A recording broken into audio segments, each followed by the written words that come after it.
Hello everyone, and thank you very much for supporting me here on Patreon. It's not the sunniest day ever here, but it is quite a nice day, so I've got my window open, so if you can hear any background noise, that's the reason why.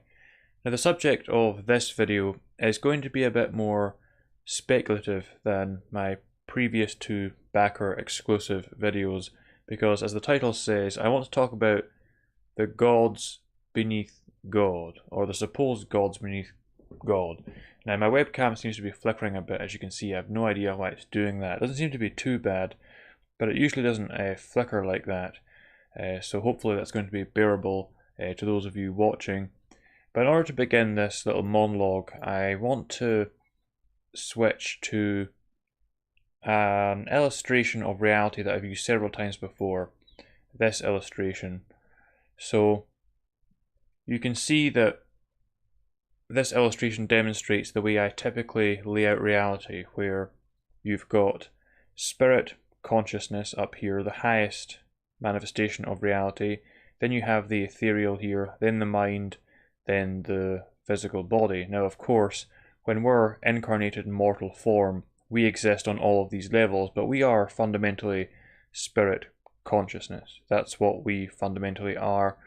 And in fact, these three levels here, they are just spirit, or consciousness if you prefer, operating at different vibrations or operating with different levels of deficiency, as I like to put it, and I think that's the way I expressed it in my book as well. But we are fundamentally this spirit, this consciousness, and this is going to be a very helpful illustration for what I'm going to talk about in this video, because there's the whole issue of gods and angels. Now, I mentioned demigods in the description box. How you define a god and a demigod, maybe it's just a matter of semantics at the end of the day, but what we're speculating about here are higher beings that are greater than us but less than God.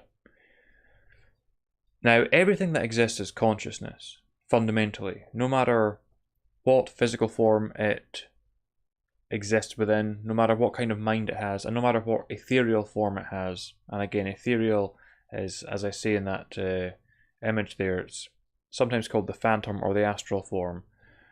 Everything that exists is consciousness in some way. So whether we're talking about angels, demons, or hypothetical lesser gods or demigods, we are talking about consciousness expressing itself in various forms in the same way that we are consciousness expressing itself in a certain way.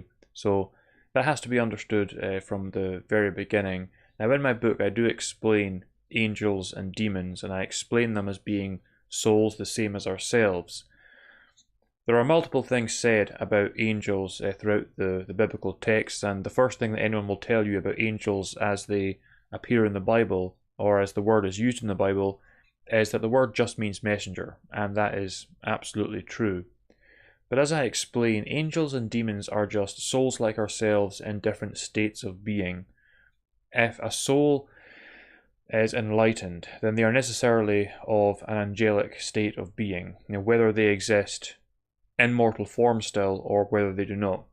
If a soul is in a low state of being, is orientated towards evil, such as the state to which they've sunk, then they can be described as demonic, and that is true whether they're still in mortal form or whether they are not.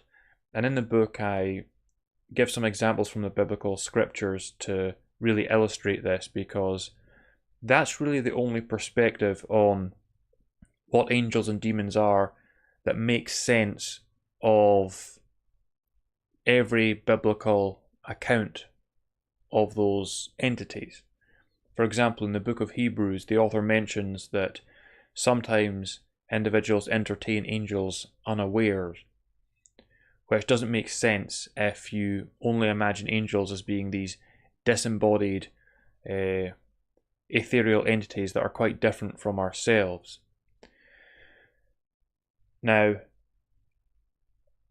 why then would the word messenger be relevant? Why would the word angel be used to refer to such beings if the word angel just means messenger?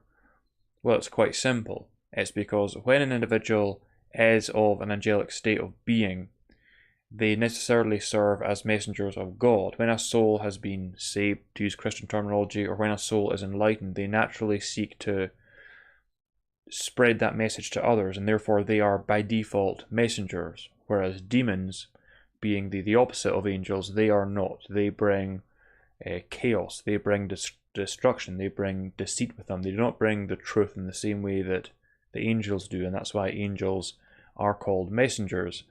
So in my own model, if you like, or in my own illustration of reality, I fully account for angels and demons. Now, when it comes to gods and demigods, let's call them demigods throughout this video just for the sake of simplicity, so that we know we're talking about a higher being of some kind, but a higher being that is necessarily below God.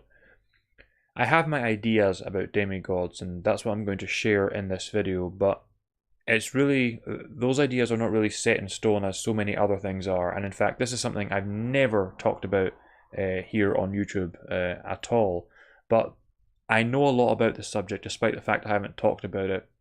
And it's a very, very fascinating subject when you look into it. Let's just say that. So let's consider, as ever, what the biblical texts have to say on this matter. It's interesting because a lot of individuals would assume that throughout the Bible, whether we're talking about the Old Testament texts or the New Testament texts, the idea is that there is one God and all other gods are necessarily false gods. In fact, that's not the case. Many times throughout the Old Testament, there seems to be this affirmation that gods besides Yahweh, i.e. the Jewish God, exist. And indeed, even in the New Testament, the Apostle Paul makes certain statements to suggest that, yes, there are gods besides the one true God, but we're not to worship them at all. Now, we have to be very careful in this area, because a lot of it comes down to matters of translation. For example, sometimes in the Old Testament, human judges are called gods. So you have to be very, very precise. You can't just look at an instance of God in the Bible and just assume that it refers to a God in the same sense that we would understand God. Nonetheless, there are certainly instances of that. There are certainly affirmations that gods besides the one true God exist. And in fact, in the Old Testament, it is said that different gods have different gods have dominion over different areas. A particular god that's mentioned in the Old Testament is the god of Dagon, for example. Now, the biblical authors, or the author of those Old Testament texts, they don't deny the existence of Dagon. In fact, they seem to fully acknowledge that Dagon is a real entity. It's just that Yahweh ultimately overcame him, and Yahweh was regarded as the true God. And this idea as well is somewhat reinforced by the Old Testament notion of Yahweh, God, having a divine council, among whose members is of course famously Satan. So there is this suggestion that while Yahweh may be in charge, the one true God may be in charge, there are these lesser deities that, while not God themselves, are certainly more powerful than us, and certainly more powerful than angels or demons, which would make sense given that angels are and demons are just us in different states of being, having achieved different modes of consciousness, if you like. Now, if we step outside of the Abrahamic tradition, I mentioned in my public video yesterday that I got a new copy of the Bhagavad Gita, and I got this specially for my new Scripture Sundays that I'll be doing for you Patreon backers in the future, because this is one of my favourite sacred texts. Now, this, being a Hindu text, it fully affirms the Old Testament idea that I just put forth there. It fully affirms this idea that while there is one true God, there is many, many deities beneath God. And anyone even remotely familiar with Hinduism will know that Hinduism is famous for its pantheons. There are tens of thousands, perhaps even millions, of different gods within Hinduism. And I say perhaps even millions because it's not like there's a specific list of these gods, or maybe there is somewhere, but Hindus can very easily adapt new gods. So you might have like a tiny regional god that no one else within Hinduism is even aware of, but that god still exists. That's why I say perhaps millions of gods. But Hinduism broadly is known for its pantheons, and yet it might surprise a lot of individuals to learn that most manifestations of Hinduism are actually monotheistic. But they're monotheistic in that Old Testament way where there is one god but many lesser deities that would be considered gods in certain contexts. And as in that Old Testament understanding that I just related, those gods would have certain responsibilities. They would have charge over certain aspects of creation, and it may be a major aspect of creation, or it may even be like a very minor aspect of creation, such as the flowing of a particular river or something like that. And so you can see how this perspective, it does a lot to bridge the gap between the pantheistic religions, those religions with pantheons of multiple gods, and the monotheistic religions, most famously being Judaism, Christianity, and Islam. This is a way, in a sense, to bridge that gap. But I want to go into a little bit more depth than that, because we have to consider where such a god would fit into our paradigm here. So if we look at this little illustration, this little image that illustrates my model of reality, and again I must stress all such models are just models. By their very nature they cannot encapsulate the true reality. It's just the best way I could conceive to express the truth to the mind, essentially. Naturally, any theoretical demigods would exist in the ethereal realm. And if we consider that in light of, say, Genesis, there is something that must necessarily come to mind, which is the often commented upon fact that in Genesis, which, as I've said before, is an allegory concerning the ethereal realm, when Adam and Eve ate from the tree of the knowledge of good and evil, that was symbolic of their choice to enter into the material realm, to be incarnated in human form. That's why after that point they were clothed in animal skins, as the narrative says. That's why after that, it was only after that point that Eve endured pain in childbirth. It was only after that point that Adam had to work by the sweat of his brow. If the Garden of Eden was an earthly paradise, then those elements would have been present in the first place. But again, it's an allegory about what I call the ethereal realm, and about Adam and Eve's incarnation into human form. And again, because it's an allegory, you don't have to believe in a literal Adam and Eve. That's not really the point of the narrative. The point of the narrative is to tell us all something about our origins, ultimately. But a curious element about the Genesis account is that God actually walks in the garden with Adam and Eve. When Adam and Eve have eaten from the tree of the knowledge of good and evil, they're ashamed of what they've done and they're afraid of the repercussions, and they try to hide from God, and God is described as walking in the garden looking for them. So there's two things about that. One, even if we're talking about an ethereal realm, which we are, what is God doing walking there? Especially, must be, if you're the average religionist who imagines God as a sky daddy, you might be able to buy into that. But for us who recognizes God as consciousness, that creates a massive problem. Second of all, why can't God find Adam and Eve? Why can't this omniscient God find Adam and Eve? Why does God have to look for anything? There's something very strange going on there. And you could explain it simply by the fact that it is an allegory. But I think it goes a little bit deeper than that.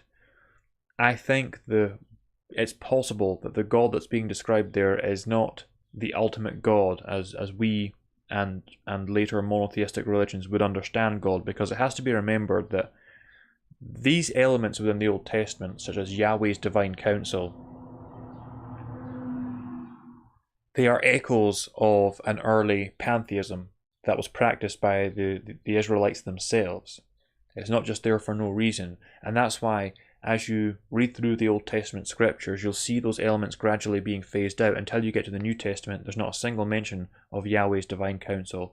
Whereas once Satan was a figure that sat on Yahweh's divine counsel and very famously acted on behalf of God in the narrative of Job, in the New Testament they're presented as almost like a duality, like good versus evil.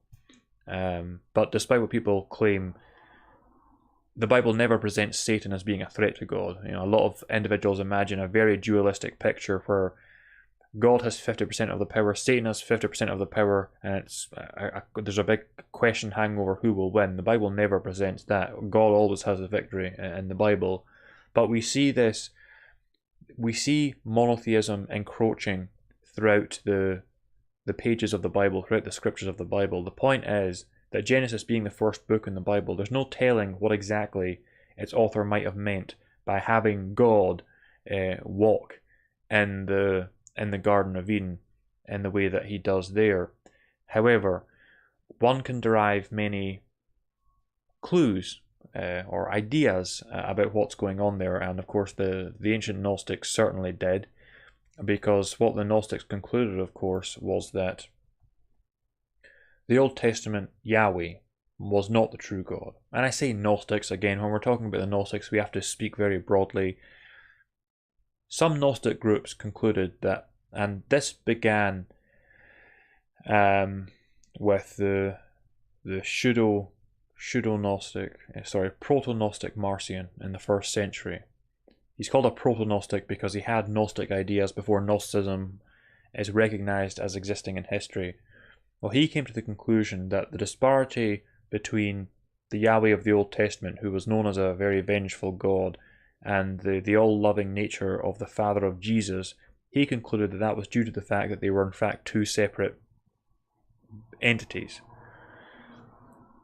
And he concluded that the Yahweh of the Old Testament was a usurper God, and that Jesus came to tell us about the true God that existed above this usurper God Yahweh. Now, unfortunately, so much has been lost to us with the passing of time and through various persecutions that we don't really have a detailed account of Marcion's beliefs. We don't know exactly what he would have made of this passage in Scripture or that passage in Scripture, and so we don't know what he would have made of the Genesis account. We don't know what he would have said about the fact that God walked with Adam and Eve in the Genesis account, but I would be willing to bet that would have played into his worldview quite a bit. I think he would have said, well, look, we all understand that the true God is transcendent. We understand that the true God is spirit. If you look at the way God is presented in the narrative of the Garden of Eden, we can see that we're dealing with a far lesser being. Again, not just because he's walking in the garden, but because he struggles to find Adam and Eve, when the true transcendent God does not even have to look for anything. He is omniscient. He knows everything immediately.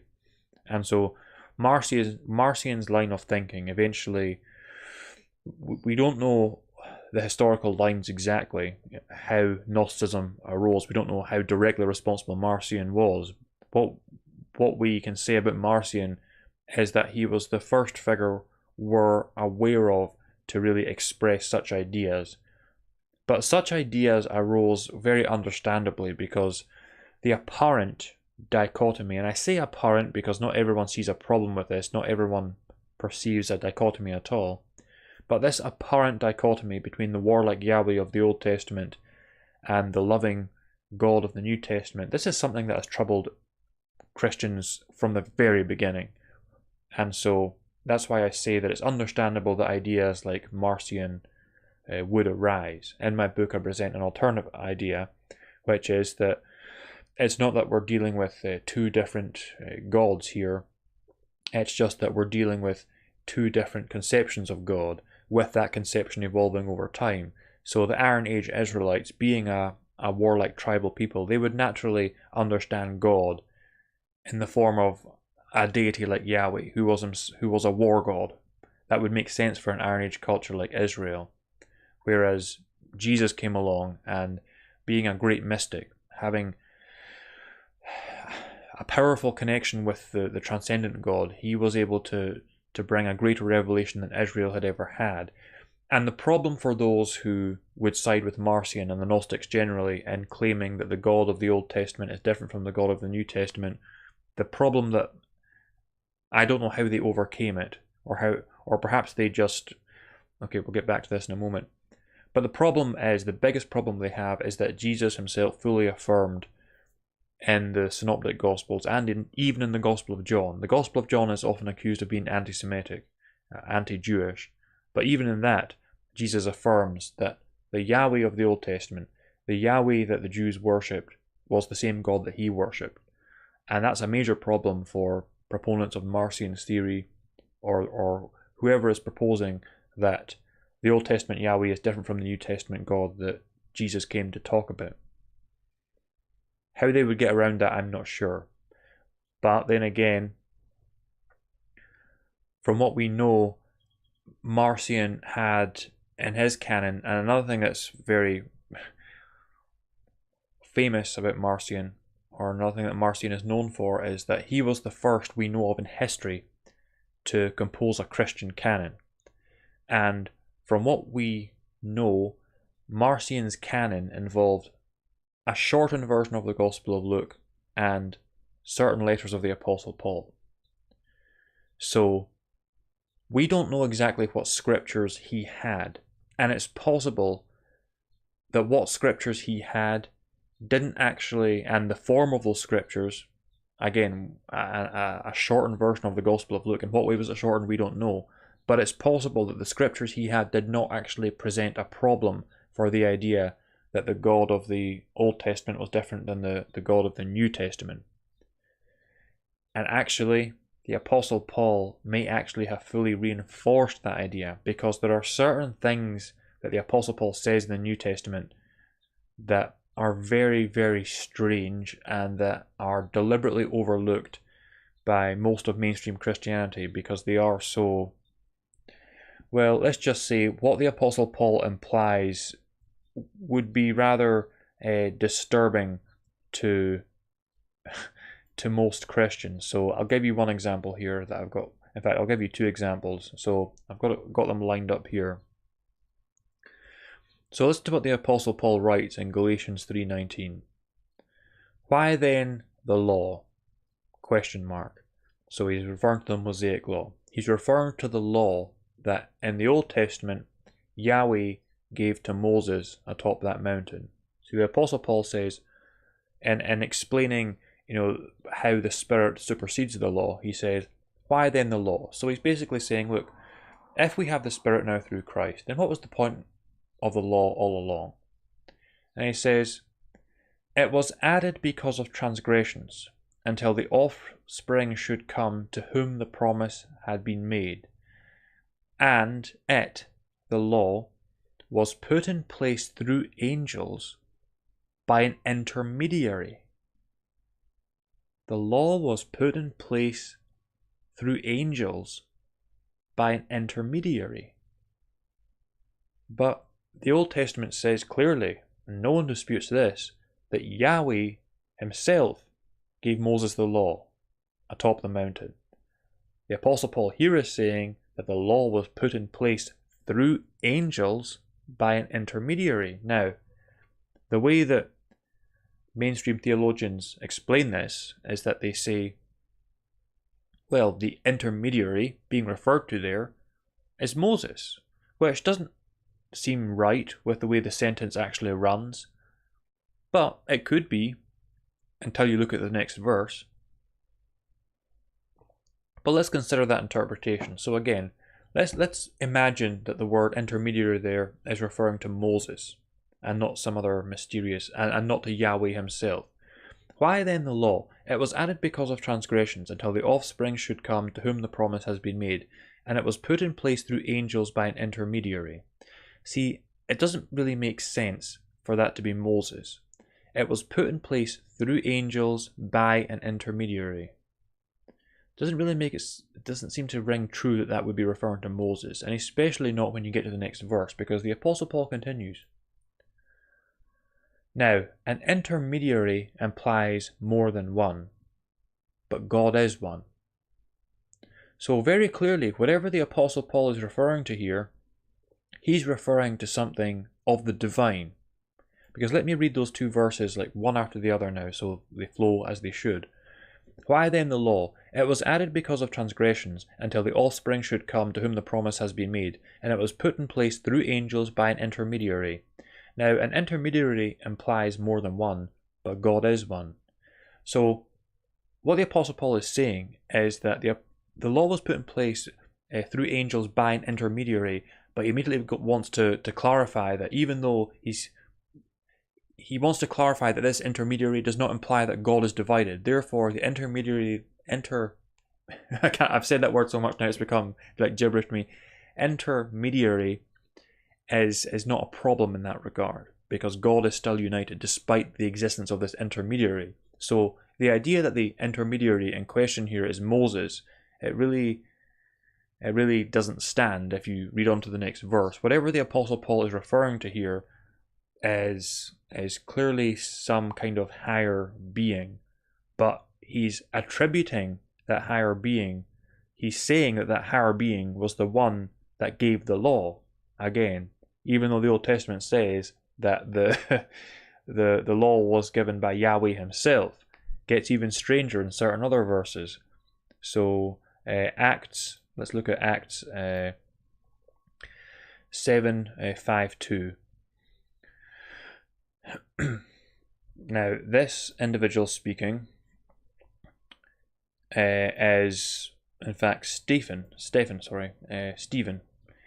before he's stoned to death. So in this particular verse, it's not really directly relevant to the subject at hand, but I'll give you the context of these words. Stephen very famously is stoned to death by the Jewish authorities near the beginning of the book of Acts, and this is his final diatribe before they kill him. And by the way, this murder was overseen by the Apostle Paul himself, because this took place prior to the Apostle Paul. At this point, the Apostle Paul was Saul, so this murder was overseen by Saul, who hadn't received Christ yet. So Stephen, just before he's stoned to death, he goes on this tirade, and this is what he says to those who are about to kill him, the Jewish authorities. You stiff-necked people, uncircumcised in heart and ears, you always resist the Holy Spirit, as your fathers did, so do you. Which one of the prophets did your fathers not persecute? And they killed those who announced beforehand the coming of the righteous one, whom you have now betrayed and murdered. Obviously speaking about Jesus. You who received the law as delivered by angels and did not keep it. You who received the law as delivered by angels and did not keep it. But again, we know who delivered the law in the Old Testament. Further, there are several places in the Apostle Paul's letter where he talks about what is usually translated as the worship of angels. That's the way it's translated in my English Standard Version of the Bible. But the word that's being translated as worship there's another way you can translate it, and actually it's probably the way it should be translated. The word that is being translated usually as worship can also be translated as religion.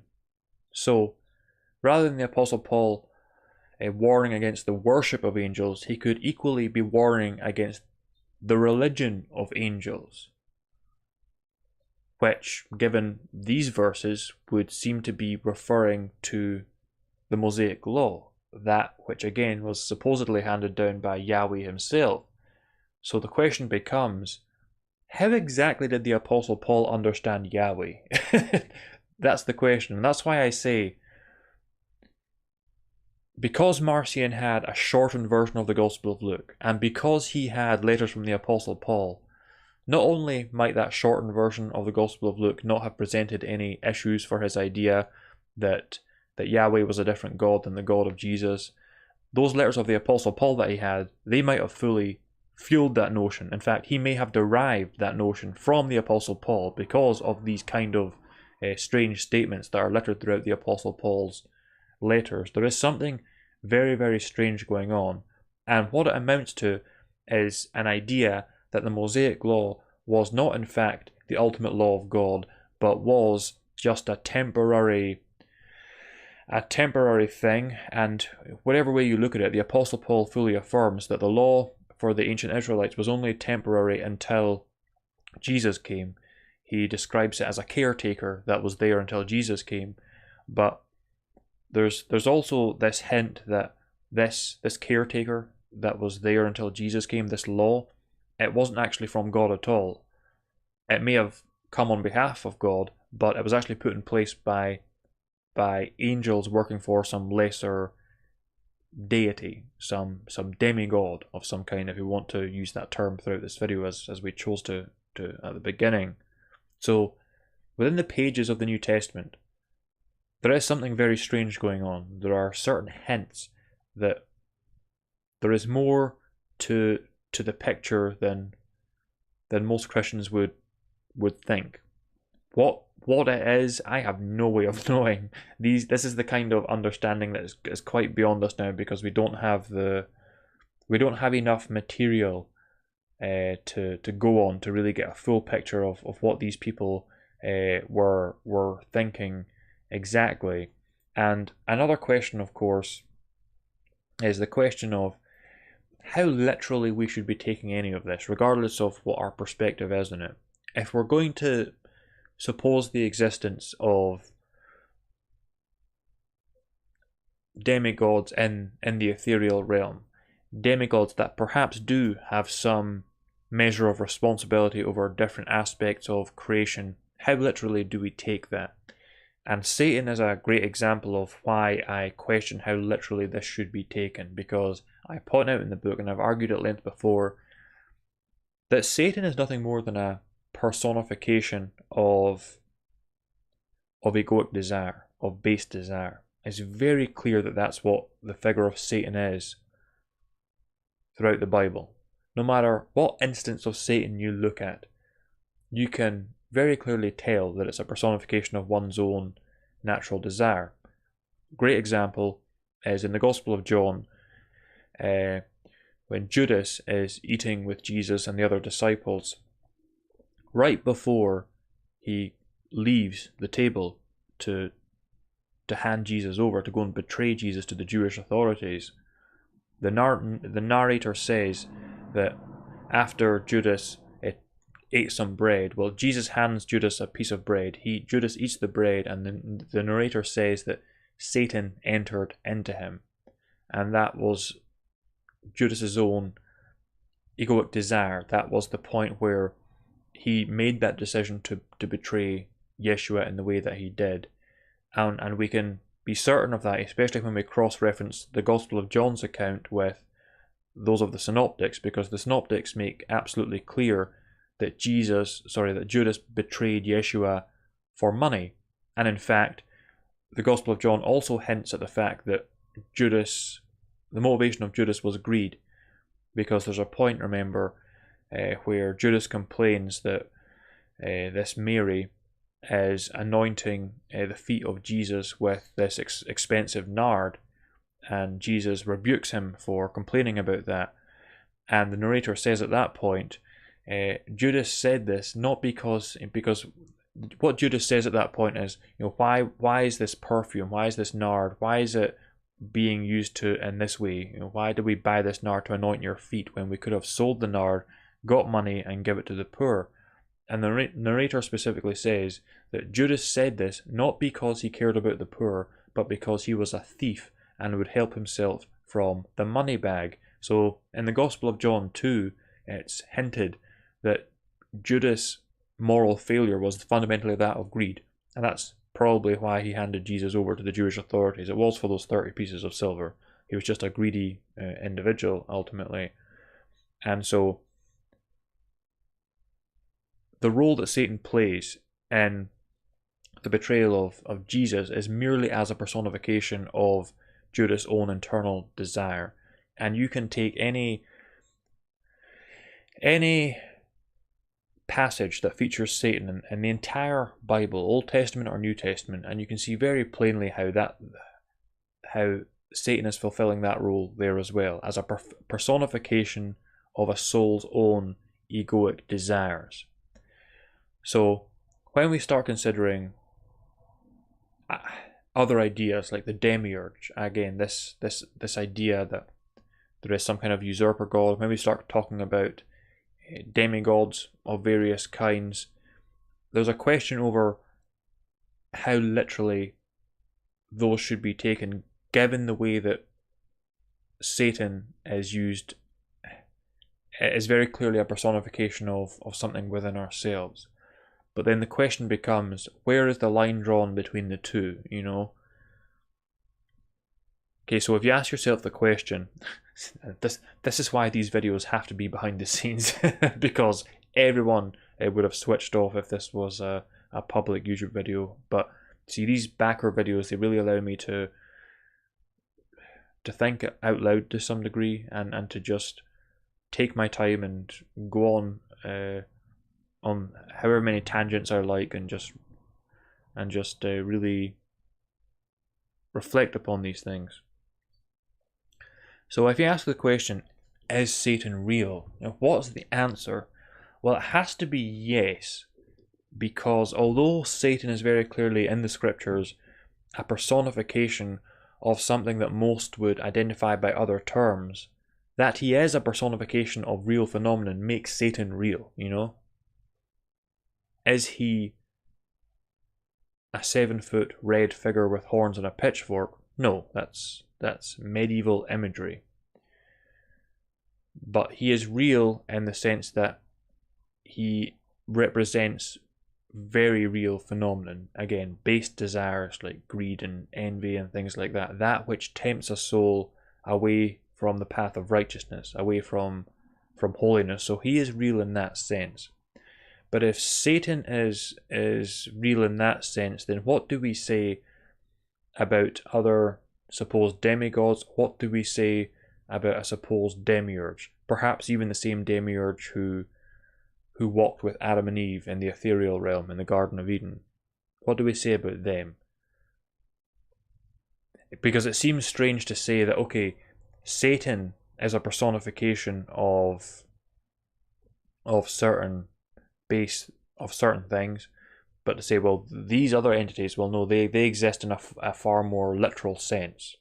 That seems inconsistent.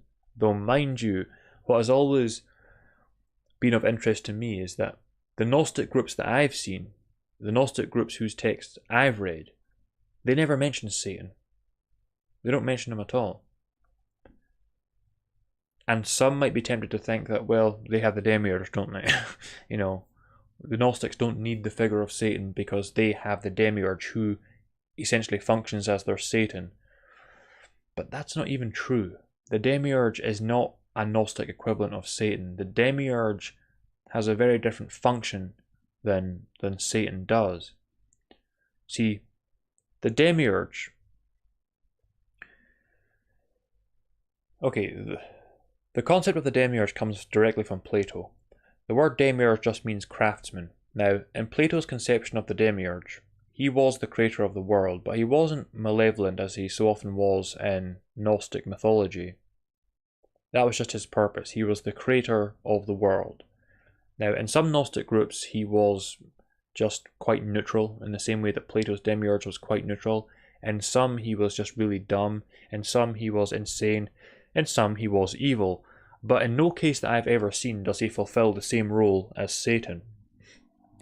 No, in no case that I've seen does he fulfill the same role that Satan does in the pages of the New Testament, or the Old Testament for that matter. That has always stood out to me. I've always found that to be very curious, because the Gnostics, of course, they must have been aware of Satan. The concept of Satan, I mean. Bearing in mind, they would have had exposure to the same kind of scriptures that every early Christian would have had at least some degree of exposure to, even if it was only through oral teaching. But they would have known about the concept of Satan, especially because it's not as if the concept of Satan arose with the New Testament. That was established in Jewish thought for hundreds upon hundreds of years, so they certainly knew about it, but for whatever reason, they never seemed to mention Satan in their texts. Very, very odd. Perhaps they also recognize Satan as a personification for what I've just explained, and therefore perhaps they didn't feel the need to use that personification. Perhaps they preferred to speak plainly, which I'm laughing at the very idea, because the last thing the Gnostics are known for is speaking plainly on any matter. But it's possible. It's just one of those things that unfortunately we don't have a definite answer to, because so much in history has been lost to us. But you see, I'm less inclined to believe that there's some cosmic war going on. I don't buy that at all. I don't believe that there's groups. So then there's the archons, of course. The archons. Well, the word archon is just a Greek word. It means rulers. And in Gnostic, and see, again, in a comparison with Christianity, see, the Gnostics believed in archons, and you might be tempted to say, well, archons are basically the Gnostic version of angels and demons, but I don't even think that's the case either, because the archons were said to rule. Sometimes they were said to rule over specific planets, so we're really not talking about the same thing as angels and demons. Not just from my perspective, but from the biblical perspective. I don't think we're really talking about the same thing there at all. And the problem is, again, so much has been lost to us that we don't really have a clear picture of what all these individual groups, the way they saw things. They never sat, well, if they did ever sit down to write a lengthy explanation of their worldview, then that explanation has just been lost to us. So in the modern day, we're left to piece together all these disparate elements and try and hope to form some kind of a coherent view. And many people spend a lot of their time doing just that. I mean, the kind of monologue I'm giving here, it's the meat and potatoes of a lot of shows. In fact,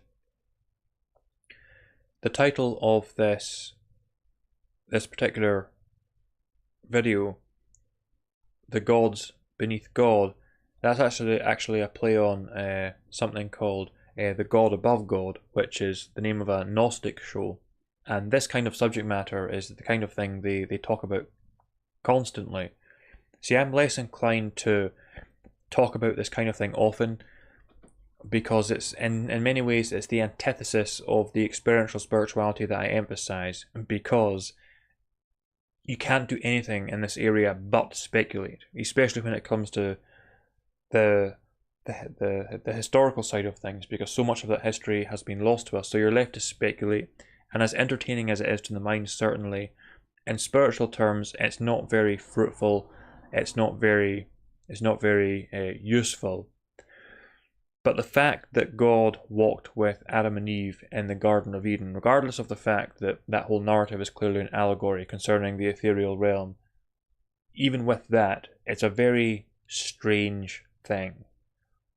And it does perhaps, along with everything else that I've referenced in this video, it does perhaps hint at more subtle realities. It does perhaps hint at the fact that maybe there are greater beings of some kind that have dominion over different aspects of reality. But one thing is certain, and I think Yahweh's counsel as it's presented in the Old Testament really demonstrates this. One thing is certain, is that there are no rebellious elements in creation, in reality. What I mean is, there is not one thing acting against the will of God that God is not allowing to act against the will of God. You know, when we have a soul of a low state of being here in this world, such a low state of being that we would describe it as being demonic, or that soul as being demonic, we acknowledge, or at least if you agree with my theology, we acknowledge that the only reason that soul is able to do the evil deeds that it does is because God, while not desiring that soul to do those evil deeds, God certainly necessarily gives license to those evil deeds, because God, being God, of course, could do anything at any time, and therefore if God wanted that soul to be prevented from doing what it was doing, then God would prevent it. And in fact, we see throughout the biblical scriptures that there are certain things that God will prevent souls doing. And in the book I explain this on the section on free will, where I explain that there are certain events that God has ordained, the crucifixion of Yeshua being the most obvious, and no soul's free will is going to be allowed to prevent that from happening. And we see something very similar in the ministry of Jesus, actually. And this is something I alluded to in one of my public videos recently, but not something I would talk about in public because it would just be a bit too deep for the public videos. But I mentioned that, as is well known, Jesus intentionally spoke to the crowds about him in parables. And it explicitly says in the synoptic narratives that he did so that they would not understand. They would not understand that he was the Christ, the Messiah of the Jewish people. And so the question becomes, well, why would Jesus, why would Yeshua of all souls not want to bring understanding at every opportunity? Why would he want to deny these crowds the knowledge of who he truly was? Is the whole point of Jesus not to lead people to God? The reason is that if those crowds had known that he was the Christ, and this is, by the way, if you've ever wondered why when Peter acknowledges Jesus as the Christ, Jesus tells him to keep it a secret, if you've ever wondered why this is, here's the answer. It's because if it had been widely known that Jesus was indeed the Christ, the Jewish Messiah, the Messiah that all of these Jews had been waiting for, he could never have been crucified. The people would never have allowed it.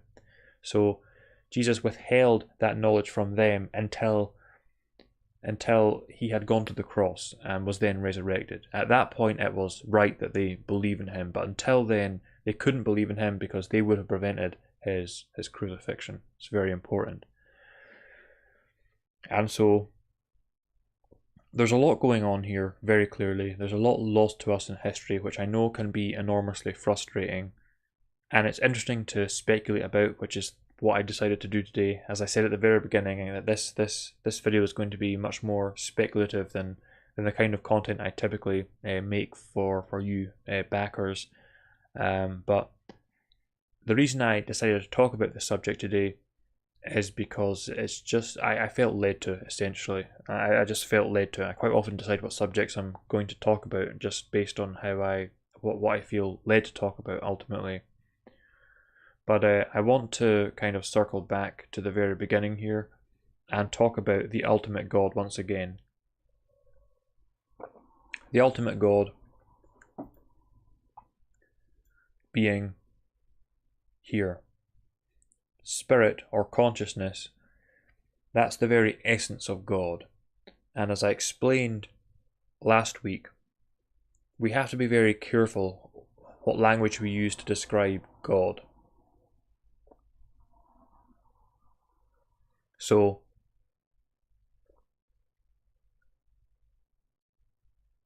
I said last week that intent is probably a good word. We can experience spirit or ourselves as spirit and consciousness and God as spirit and consciousness quite easily. But there is an intent behind that.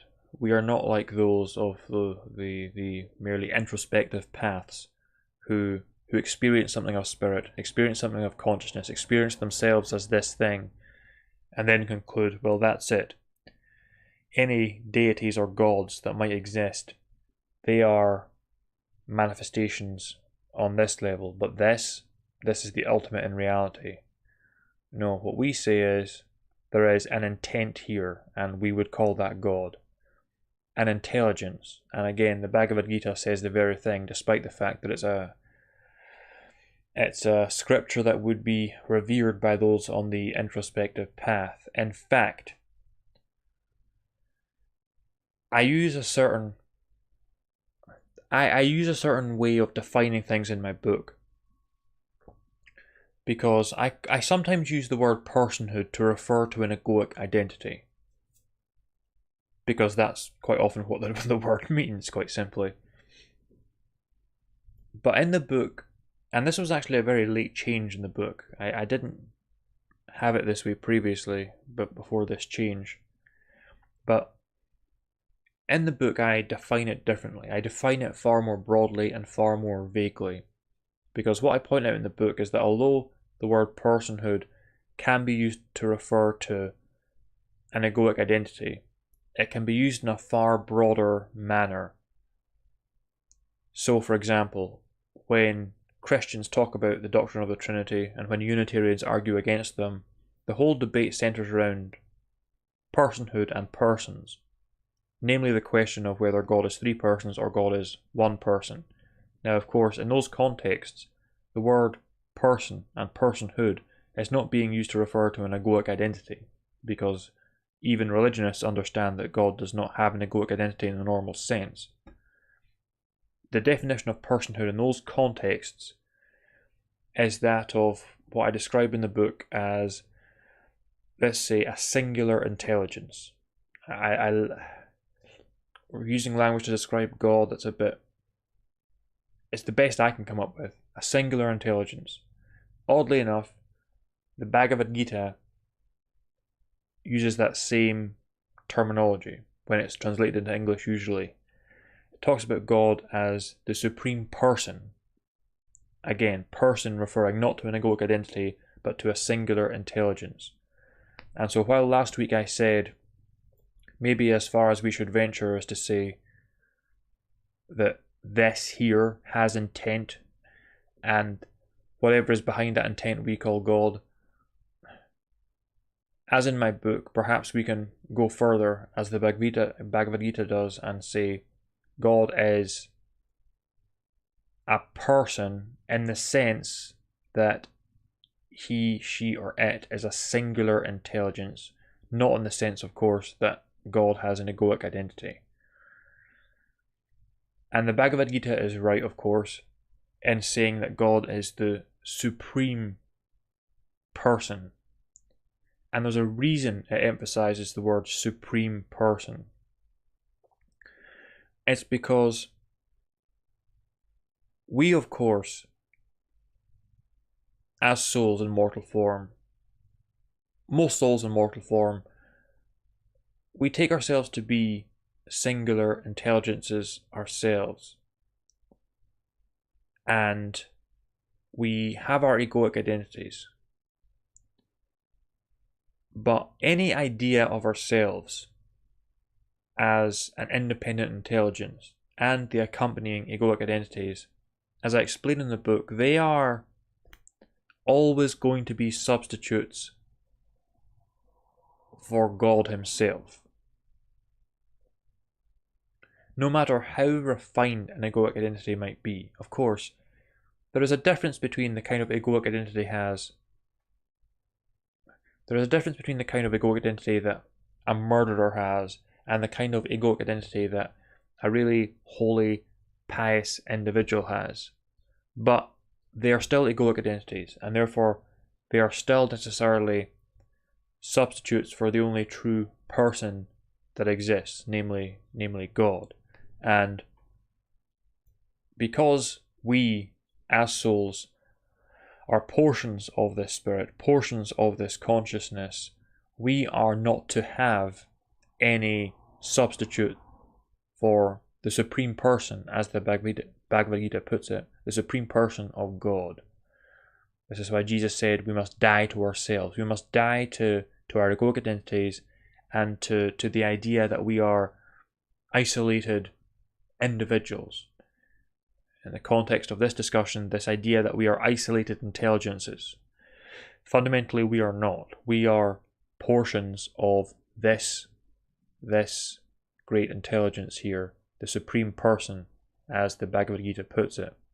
And for as long as we maintain utter belief in the idea that we are independent intelligences, and especially utter belief in the accompanying egoic identities, then we will forever, to some degree, remain detached from the supreme person that exists here, the only true person that there is. I repeat again what I said in my book, that any notion that we have of personhood, whether it's personhood defined as an egoic identity, or whether it's personhood defined more broadly as a singular intelligence, such understandings of ourselves understandings of ourselves being egos by their very nature, they will always be a substitute for this here.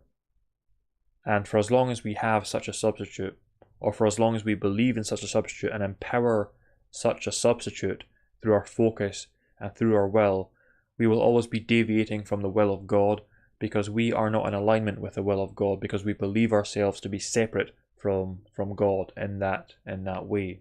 But when we, as Jesus said, die to ourselves, we fall back into alignment with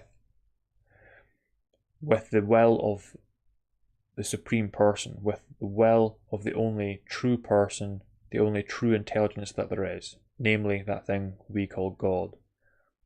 Any demigods, greater beings, or whatever name you would like to ascribe to such entities, any of those entities that exist, they necessarily exist in the ethereal realm. Therefore, they necessarily are inferior to God, at least in their ethereal form. Just in the same way that we are necessarily inferior to God while we're existing in the physical body, encumbered by a mind and with our own ethereal forms. And any supposed malicious demigod or other entity, or even demiurge,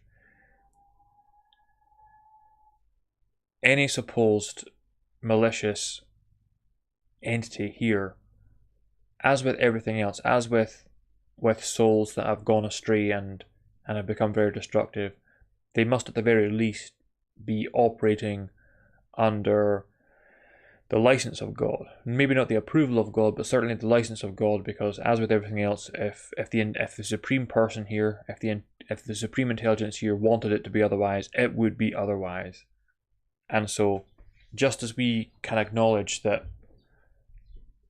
while we don't understand the reasons, just as we acknowledge that evil souls are allowed to act the way they act in this world for a reason, so too, if we are to assume the existence of demigods that may in some cases be malevolent, then we must also assume that if they exist, and if they are allowed to behave as they do, that it can only be for some greater purpose that we cannot fathom. However, I'm not inclined to worry overmuch about such speculative entities, because what I'm focused on is experiential spirituality, and so I'm going to bring it back to that now, because an important question is, if we pray to speak to the divine, or if we meditate to listen to the divine, how do we know who we're speaking to, and how do we know what we're listening to? And this is where the issue of idolatry comes in. And idolatry is the worship of something as God that is not God. But you see, you can only fall into idolatry unintentionally if you don't recognize that God is consciousness, if you don't recognize that God is spirit. Because if you recognize that God is consciousness, if you recognize that God is spirit, then you know that for as long as you're worshipping some kind of physical form, some kind of intellectual form, or some kind of ethereal form, you are necessarily not worshipping God. Because God is the ever-transcendent spirit, the ever-transcendent consciousness, and being such, it is infinite, it is formless. You cannot encapsulate God in an image. So, for as long as you're worshipping an image of some kind, whether it be a physical image, an intellectual image, or an ethereal image, you're not worshipping God, and therefore you're committing idolatry if you're worshipping that thing as God. But when I talk about how to pray or how to meditate, I'm necessarily directing individuals to worshipping the one true God, the transcendent God, because of everything that my explanation of prayer and meditation involves, namely listening to silence, the silence that is spirit, the silence that is consciousness. For example, I'm not telling individuals to go and pray to any trees, for example. I'm not telling individuals, in fact, I specifically warn, I don't think I warn against anything else more than individuals mistaking their theological ideas or their ideas about God for being God, because that is the most subtle and insidious form of idolatry, and the one that almost every religionist, in fact every religionist in the world, falls victim to. That's practically the definition of a religionist in the deeper sense. If they weren't falling foul of that idolatry, they would no longer be religionists, they would be mystics. So there should be no concern that we're somehow accidentally worshipping the wrong God or accidentally hearing from the wrong source, because first of all, we understand what God is, being the formless and infinite spirit, the formless and infinite consciousness, the ground of all being. We understand that God is that, and therefore we reach out to that. We are not somehow going to tune into a different radio station. And second of all, what's all important is intent. This is a much more mundane subject, but it reminds me of it, so I'll bring it up. It's like when individuals quibble over Christmas. Every single year, and Easter in fact, but every single year Christmas comes around, and within Christianity, there's this debate between whether or not, because of course I think it's widely acknowledged now that Jesus, of course, wasn't born on, assuming he existed in mortal form at all. It's widely acknowledged that he wasn't born on December 25th, probably born sometime in spring. So there's this debate within Christianity between those who love Christmas. I think we should keep Christmas and acknowledge it as the day of Jesus' birth and just celebrate that as the day of Jesus' birth, even if they know that Jesus wasn't born on that day. And then there are those who say, no, Christmas is fundamentally a pagan celebration, and so we should have nothing to do with it whatsoever. And there's some insinuation on the part of that latter group, that those who honor Christmas are in some way accidentally worshipping pagan gods because they're observing Christmas. And for years I've pointed out how absurd that is, because again, what's important is intent. If you are worshipping God on Christmas Day, even if you're doing it in front of a Christmas tree, you are not accidentally somehow worshipping a pagan god of some kind, some lesser deity. It doesn't work that way, because your intent is to worship whatever your idea of God is, in the case of religionists. The point is, your intent is everything, and God is in perfect charge. We mustn't think that God is trying to make us jump through all these hoops. Let me just think of that for a second. So, we've got God, consciousness, spirit. Let's imagine that it was the case that individuals who try to worship God on Christmas Day, because they're doing so on Christmas Day and because they acknowledge Christmas, they are somehow worshipping pagan gods. Well, God knows this, right? God knows that those individuals are trying to worship Him, but He decides, no, your worship doesn't count, your prayers don't count, because you're doing this and this and this way, you're instead worshipping or venerating pagan gods. I don't think so. Somehow that's like a trickster god. That's just a god that's being cruel for the sake of being cruel. The point is, intent is everything, and if your intent is to reach out to the supreme God, the supreme personhood, the supreme intelligence, and if you understand as we do that God, that intelligence, is spirit, is consciousness, and is not some ethereal entity, is not some intellectual construct, even an intellectual construct that seeks to encapsulate God, and is certainly not something in the physical realm like a tree or a rock or a river or anything like that, then we are worshipping God aright, and there's no fear of anything interfering with that. And as far as demigods are concerned, see, I felt it worth speaking about angels and demons because we all know angels and demons. We've all experienced angels and demons in our own lives. They're a very real phenomenon. We don't have to be imagining what they're like in the ethereal realm because they walk among us. But personally, because my emphasis is on experiential spirituality, as far as demigods are concerned, well, I've never had any reason to to account for them in my worldview. I never had any reason to talk about them in my book, for example, because I don't have any experience of that, and it's hard for me to imagine a situation where I would have an experience with that.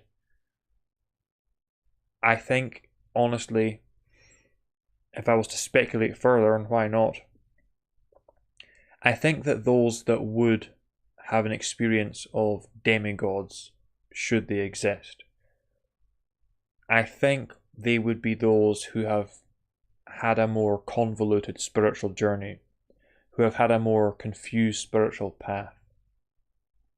I think someone who doesn't yet understand that God, the highest God, the ultimate God, is spirit, is consciousness, I think those individuals are more likely to encounter gods and demigods, should they exist.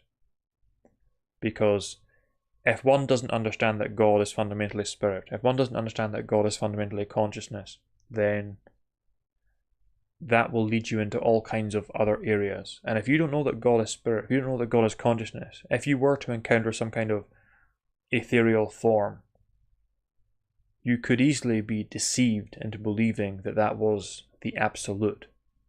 Especially if you're some religionist that thinks that, again, God is some sky daddy, one being out there within material creation. You could be easily deceived in all kinds of ways. Have I ever made a video like this? I don't think so. This is... I may have gone a bit too far in a few places. Okay, I don't know what you're going to make of this one. I don't know. Either this was one of the best videos I've ever done, or it was one of the worst videos I've ever done. But it's done now. It may be very confused. I don't know. This is just what I felt led to talk about today. The least you can say about this video is that I've put a lot out there. I've shoved a lot out there nervously onto the stage, and I think I'll just leave it there before I push any more out onto the stage to stand shaking in this spotlight. So as far as my YouTube channel goes and the way how good things are going, they're going okay. Gaining more subscribers, still making content on a daily basis as often as I can. Yeah, it's going okay. I've got 11 months to go yet. I've still got a lot of... I still need to improve things a lot, my statistics a lot. But I've got 11 months to do it, and as I said at the very beginning, I'm not for 1 second relaxing and thinking to myself, ugh, I've got nearly a year, I'm just going to relax and take my time. No. No, never relent, never let up. I won't rest until I've made it. So it's going okay. And once again, a large part of the reason that it's going okay, in fact, most of the reason it's going okay is because of you guys who are generous enough to support me here on Patreon. So I hope I give you your money's worth. I very much try to. As I've said before, you know, even if I don't feel like making a video on a particular day, then I won't make a video on a particular day if it's a public video. But when it comes to the backer content, that will always be there because I do take my responsibility in that regard seriously.